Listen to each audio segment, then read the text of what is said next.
Hello students, I am खुशी Jain, your science teacher. आज हम अपना साइंस का चैप्टर नंबर 5 करेंगे, states of matter. So let's start the chapter. States of matter. हम इस चैप्टर में मैटर की स्टेट्स के बारे में पढ़ेंगे। States of matter are interchangeable. हम ये भी देखेंगे कि हम मैटर की स्टेट्स को आपस में इंटरचेंज कैसे कर सकते हैं, और हम सॉल्यूशंस के बारे में पढ़ेंगे। What is the sun made up of? Sun किससे बना होता है? तो सन काफी सारी हॉट गैसेस से बना होता है और भी काफी चीजों से बना होता है, तो वो सब कुछ हम इसमें देखेंगे। Name all the states of matter. आपको मैटर की सारी स्टेट्स का नेम यहाँ पे लिखना है। What materials do you think the following things are made of?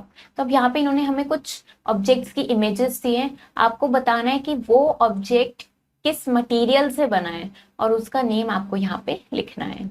We see many things around us which have different shapes, colors, and sizes. They all have mass and occupy space. Anything that has mass and occupies space is called matter. Space occupied by matter is called volume. तो हम अपने surroundings में इतनी सारी चीजें देखते हैं, इतने सारे ऑब्जेक्ट्स देखते हैं, सब डिफरेंट शेप्स के होते हैं, सबका अपना डिफरेंट कलर होता है, अपना डिफरेंट साइज होता है। तो सब ही मास, सबका मास होता है और सब कुछ ना कुछ स्पेस ऑक्यूपाई करते हैं। तो ऐसे कोई भी ऑब्जेक्ट जिसका मास हो और वो स्पेस ऑक्यूपाई करे उसे हम मैटर बोलते हैं। तो स्पेस जो मैटर ऑक्यूपाई करता है, जितनी स्पेस को वो ऑक्यूपाई करता है, उसको हम उसकी वॉल्यूम बोलते हैं। स्टेट्स ऑफ मैटर के बारे में पढ़ते हैं। Matter is made up of tiny particles called atoms. Two or more atoms combine to form a molecule. Atoms and molecules are so small that we cannot see them with naked eyes. Based on their physical state, all matter can be grouped under three categories: solid, liquid and gas. तो matter को matter जो होता है वो हमारा काफी tiny particles से मिलके बना होता है, जिसे हम एटम्स बोलते हैं। तो जब दो या दो से ज्यादा एटम्स आपस में कंबाइन हो जाते हैं तब वो एक मॉलिक्यूल फॉर्म करते हैं। तो जो ये एटम्स और मॉलिक्यूल्स होते हैं ये इतने ज्यादा स्मॉल होते हैं कि आप उनको अपनी नेकेड आई से नहीं देख सकते हो। With the help of microscope हम उनको देखते हैं। तो अब फिजिकल स्टेट पे बेस्ड हम मैटर को 3 कैटेगरीज में ग्रुप कर सकते हैं। सबसे पहला solid, then liquid and then gas. तो हम सबसे पहले सॉलिड्स के बारे में बात करते हैं। Things like table, book and pencil are solids. Solids cannot be pressed easily as they are hard. This is because in solids, molecules are tightly packed with very little space between them. These molecules have a strong force of attraction and this gives a definite shape to the solid. तो ऐसे objects जैसे कि table, book या pencil, ये सब क्या है? ये सब सॉलिड्स हैं। इनको हम इजीली प्रेस नहीं कर सकते क्योंकि ये काफी ज्यादा हार्ड होते हैं। ऐसा क्यों होता है? क्योंकि सॉलिड्स में जो मॉलिक्यूल्स होते हैं वो इतने ज्यादा टाइटली पैक्ड होते हैं कि उनके बीच में स्पेस बहुत ही कम होती है, इसीलिए वो काफी ज्यादा हार्ड होते हैं। उनके बीच में जो फोर्स ऑफ अट्रैक्शन होती है, जो पार्टिकल्स को आपस में पकड़ के रखती है, वो जो फोर्स होती है वो बहुत ज्यादा स्ट्रॉन्ग होती है सॉलिड के मॉलिक्यूल्स में, जिसकी वजह से ही सॉलिड की एक डेफिनेट शेप होती है। नेक्स्ट लिक्विड्स की बात करते हैं। The molecules are not very closely packed in liquids. There is some space between the molecules. This allows the molecules some movement. That is why liquids do not have a definite shape. Liquids flow when they are left on a flat surface. That is why liquids are also called fluids. Substances like water, milk, and soft drink are liquids. However, liquids do have a definite volume.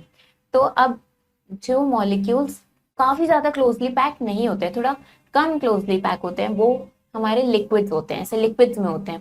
इनके बीच में, इनके molecule, liquids के molecules के बीच में थोड़ी space होती है, तो इसी स्पेस की वजह से थोड़ा मूवमेंट लिक्विड में पॉसिबल होता है। इसीलिए लिक्विड्स की कोई डेफिनेट शेप नहीं होती, कोई फिक्स्ड शेप नहीं होती है। आप लिक्विड को जिस भी कंटेनर में रख देते हो, लिक्विड उसी कंटेनर की शेप ले लेता है। और ये अगर इनको लिक्विड को फ्लैट सरफेस पे छोड़ देते हैं तो वो फ्लो करते हैं। जैसे अगर कहीं पर पानी गिर जाता है तो वो वाटर अपने आप फ्लो करता है, उसकी कोई फिक्स्ड शेप नहीं होती है। इसीलिए हम लिक्विड्स को फ्लूइड्स भी बोलते हैं। तो कुछ सब्सटेंसेस जैसे कि वाटर, मिल्क या सॉफ्ट ड्रिंक, ये सब लिक्विड्स होते हैं। तो इनकी फिक्स्ड शेप नहीं होती, बट हाँ फिक्स्ड वॉल्यूम जरूर होती है। अब जितना स्पेस लिक्विड ने ऑक्यूपाई करना है वो उतनी वॉल्यूम को ऑक्यूपाई करेगा ही। लिक्विड बढ़ नहीं जाएगा या कम नहीं हो जाएगा खुद से, पर उसकी फिक्स्ड शेप नहीं होगी, वो शेप कुछ भी ले लेता है। नेक्स्ट गैसेस की बात करते हैं। Gases has loosely packed molecules with large spaces between them. The molecules spread out and move freely to fill an available space because of weak force of attraction between them. Gases neither have a definite shape nor a definite volume. They occupy the entire space available to them. If we blow air into a balloon, the balloon expands. Why does the balloon expand? What happens to the air blown into it? The balloon expands because the air fills the entire space available to it inside the balloon. Also, air takes the shape of the balloon. Why does this happen? It happens because air is a mixture of gases. तो जो gas होते हैं उसके molecules काफी ज्यादा loosely packed होते हैं, उसके मॉलिक्यूल्स के बीच में बहुत ज्यादा लार्ज स्पेसेस होती हैं। इसी वजह से इसके मॉलिक्यूल्स काफी खुद से स्प्रेड हो जाते हैं और वो फ्रीली मूव करते हैं। गैसेस को जहां भी जितनी भी स्पेस मिलती है वो सारी स्पेस को ऑक्यूपाई कर लेते हैं, क्योंकि इनके मॉलिक्यूल्स के बीच में जो फोर्स ऑफ अट्रैक्शन होती है वो भी काफी ज्यादा वीक होती है। तो इसी वजह से गैसेस की ना तो कोई फिक्स्ड शेप होती है और ना ही कोई डेफिनेट वॉल्यूम होता है।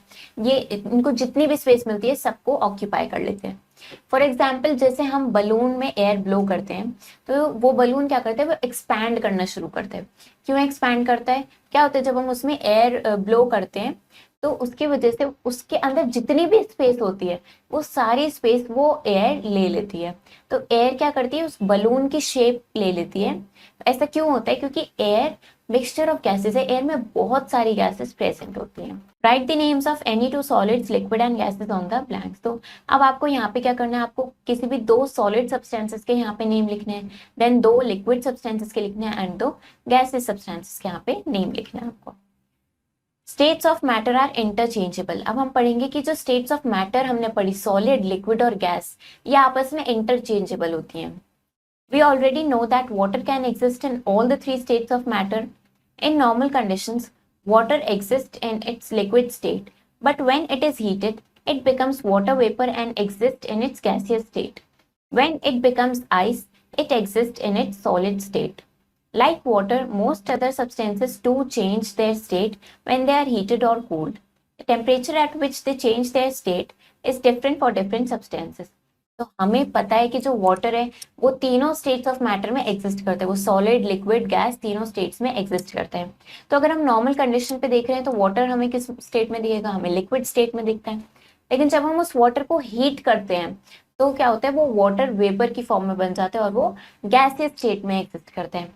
इसी तरीके से अगर हम उसको कूल करते हैं काफी ज्यादा तो वो आइस बन जाता है, मतलब वो सॉलिड स्टेट में आ जाता है। वाटर की तरह और भी काफी सारी सब्सटेंसेस है जो अपनी स्टेट्स इंटरचेंज करते हैं उनको हीट करने पे या कूल करने पे। तो वो टेम्परेचर सबका अपना डिफरेंट टेम्परेचर होता है डिफरेंट सब्सटेंसेस का, जिसपे वो अपनी स्टेट को चेंज करते हैं। जैसे यहाँ हमें दिख रहा है जो हमारा ये वाटर है, इसको जब हम हीट करते हैं तो ये इवेपोरेट होता है और वाटर वेपर बनता है। इसी तरीके से फिर इसको अगर हम इस वाटर वेपर को कूल करते हैं तो वो वापस से लिक्विड स्टेट में मतलब वाटर बन जाता है। नेक्स्ट, अगर इस वाटर को फ्रीज कर देंगे तो वो आइस बन जाएगा और आइस को मेल्ट कर देंगे 0 डिग्री सेल्सियस पे तो वो वाटर बन जाएगा। एंड आइस को अगर आप हीट करेंगे तो वो वाटर वेपर बन जाएगा एंड वाटर वेपर को अगर बॉईल करेंगे 100 डिग्री सेल्सियस पे तो वो हमारा आइस स्टेट में भी वापस से कन्वर्ट हो सकता है। तो सारी स्टेट्स आपस में इंटरचेंजेबल होती हैं। Solid, liquid and gases are interchangeable states of matter. तो ये तीनों स्टेट्स इंटरचेंजेबल स्टेट्स हैं मैटर की। Thus matter can be transformed from one state to another by heating और कूलिंग। तो हम मैटर को एक स्टेट से दूसरी स्टेट में इंटरचेंज कर सकते हैं सिंपली उसको हीट करके या उसको कूल करके। सॉलिड को हम अगर हीट करते हैं तो वो हमारा लिक्विड स्टेट में बन जाता है। इसी तरीके से लिक्विड को और फर्दर हीट करेंगे तो वो गैस स्टेट में बन जाएगा। गैस को कूल करेंगे तो लिक्विड बन जाएगा, लिक्विड को और ज्यादा कूल करेंगे तो वो सॉलिड बन जाएगा। Change of state can be easily observed in some other substances such as butter and wax. Butter, on keeping at room temperature, absorbs heat from the surroundings and melts to its liquid form. The same is the case with the candles. On lighting the candle, the solid wax melts into its liquid state. तो हम ये जो change of state है ये हम water से अलग और भी सब्सटेंसेस में देखते हैं, जैसे कि बटर और वैक्स में भी देखते हैं। बटर को अगर आप रूम टेम्परेचर पे रख दोगे तो वो क्या करता है, सराउंडिंग में जितनी भी हीट होती है उसको एब्जॉर्ब कर लेता है और वो मेल्ट होके लिक्विड फॉर्म में कन्वर्ट हो जाता है। इसी तरीके से कैंडल्स के साथ है, कैंडल को जब हम लाइट करते हैं तो क्या होता है, वो सॉलिड वैक्स जो है वो मेल्ट होना स्टार्ट हो जाता है और वो लिक्विड स्टेट में कन्वर्ट हो जाता है। In some cases, solid directly turns into gas. This process is called sublimation. अब कुछ केसेस में क्या होता है कि जो सॉलिड होता है वो डायरेक्टली गैस में कन्वर्ट हो जाता है। इस प्रोसेस को हम सब्लिमेशन बोलते हैं। फिल इन द ब्लैंक्स, अब यहाँ पर आपको करेक्ट आंसर फिल करना है। On heating solid changes to, जब आप सॉलिड को हीट करते हो तो वो किस में कन्वर्ट हो जाता है, सॉलिड को हम हीट करेंगे तो वो लिक्विड में कन्वर्ट हो जाएगा। Which on dash changes back to solid, और उसको अगर हम कूल कर देंगे, विच ऑन कूलिंग, अगर हम उसको कूल कर देंगे तो वो वापस से सॉलिड स्टेट में कन्वर्ट हो जाएगा, या फिर हम कूलिंग की जगह फ्रीजिंग भी लिख सकते हैं। A liquid on dash changes to gas, liquid gas में कब कन्वर्ट होता है, लिक्विड ऑन बॉइलिंग, लिक्विड को बॉईल करेंगे तो वो गैस में कन्वर्ट हो जाएगा। Which on dash changes to liquid again, which on cooling, उसको वापस से कूल कर देंगे तो वो दोबारा लिक्विड स्टेट में कन्वर्ट हो जाएगा। नेक्स्ट अब हम सोल्यूशन के बारे में पढ़ते हैं। What happens if we add substances like salt or sugar to water and stir them? They completely dissolve in water. A solid substance that dissolves in a liquid is called the solute. The liquid in which the solid dissolves is called the solvent. A mixture of the solute and solvent is called the solution. Solute plus solvent gives solution. तो अब क्या होता है कि जब अगर हम water में सॉल्ट या शुगर में से कुछ ऐड करके उनको मिक्स कर दें, मतलब आपको क्या करना है, आपको वाटर लेना है और उसमें सॉल्ट या शुगर में से कोई भी एक चीज डालनी है और उसको अच्छे से स्टर करना है, मतलब मिक्स करना है। तो आप क्या देखोगे कि वो वाटर या शुगर जो भी आपने डाला है वो अच्छे से मिक्स हो जाएगा, वो वाटर में कंप्लीटली डिसॉल्व हो जाएगा।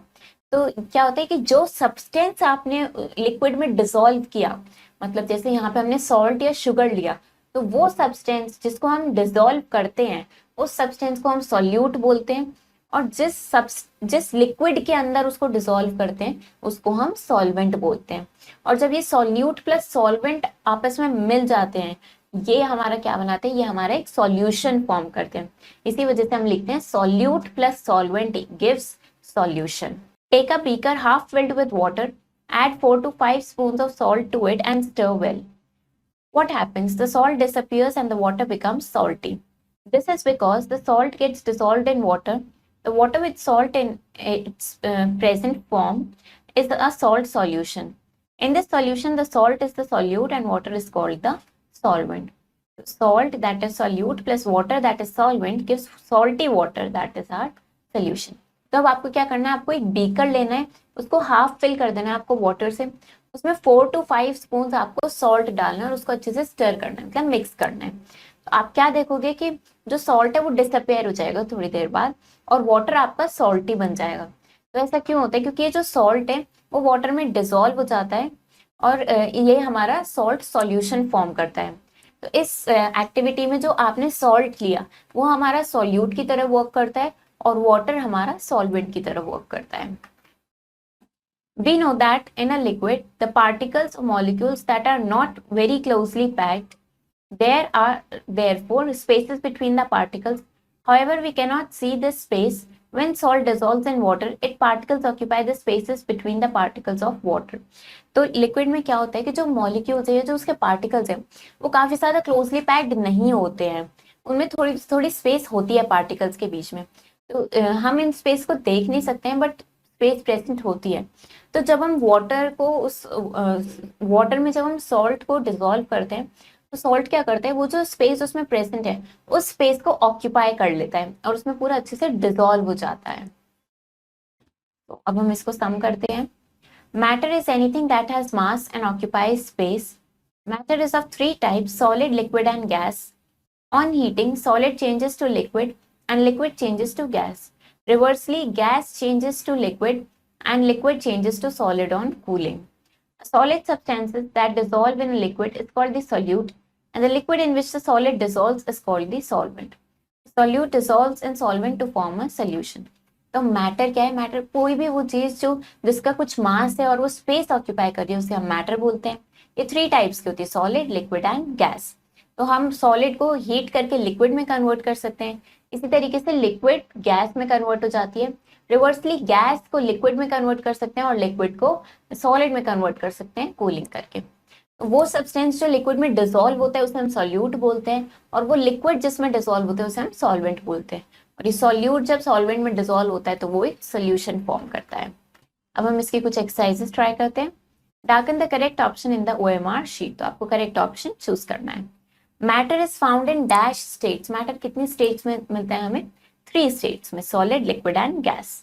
The particles in solids are dash packed, जो सॉलिड के पार्टिकल्स होते हैं वो कैसे पैक्ड होते हैं? वो काफी ज्यादा टाइटली पैक्ड होते हैं। A option. A solid that dissolves in a liquid is called, जो लिक्विड में सॉलिड हम डिसॉल्व करते हैं उसे हम क्या बोलते हैं? उसे हम सॉल्यूट बोलते हैं। On heating ice changes into, heat करने पे आइस को जब हम हीट करते हैं तो वो किस में कन्वर्ट हो जाती है? तो आइस को हम हीट करते हैं तो वो हमारा लिक्विड में कन्वर्ट हो जाती है। फिल इन द ब्लैंक्स, हमें करेक्ट आंसर फिल करना है। Dash are very loosely packed in gases, gases में क्या लूजली पैक्ड होते हैं? उसके मॉलिक्यूल्स या उसके पार्टिकल्स, कुछ भी लिख सकते हो, मॉलिक्यूल्स और पार्टिकल्स काफी ज्यादा लूजली पैक्ड होते हैं गैसेस में। Matter is made up of tiny particles called, matter बहुत छोटे छोटे टाइनी पार्टिकल्स से बनता है जिसको हम क्या बोलते हैं? उसको हम एटम्स बोलते हैं। States of matter are, matter की स्टेट कैसी होती है? इंटरचेंजेबल, आपस में हम उनको इंटरचेंज कर सकते हैं, interchangeable. Ice dash to form water, ice क्या करते हैं हम आइस को कि वो वाटर में कन्वर्ट हो जाए? आइस मेल्ट, आइस मेल्ट करती है वाटर में फॉर्म होने के लिए। Write T for true statements and F for false ones, तो आपको ट्रू और फॉल्स फिल करना है। In gases the molecules are very tightly packed, false.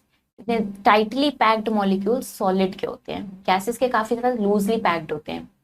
All forms of matter have fixed volume, matter की सारी फॉर्म्स में fixed volume होती है, फॉल्स। एयर की फिक्स्ड वॉल्यूम नहीं होती है। Liquids have a fixed shape, liquid की फिक्स्ड शेप होती है, फॉल्स। लिक्विड की कोई शेप नहीं होती है, वो जिस भी कंटेनर में डालते हैं उसकी शेप ले लेता है। A liquid changes into vapour on heating, liquid को हम वेपर में कन्वर्ट कर सकते हैं हीट करके, ट्रू। सो चैप्टर हमारा फिनिश हो गया। इसमें हमने मैटर की डिफरेंट स्टेट्स के बारे में पढ़ा, उनको हम कैसे इंटरचेंज कर सकते हैं वो हमने पढ़ा। आई होप आपको चैप्टर समझ आया होगा। आप इसको अच्छे से रीड करो, इसकी एक्सरसाइजेस ट्राई करो। हम मिलेंगे नेक्स्ट वीडियो में। Thank you and have a nice day.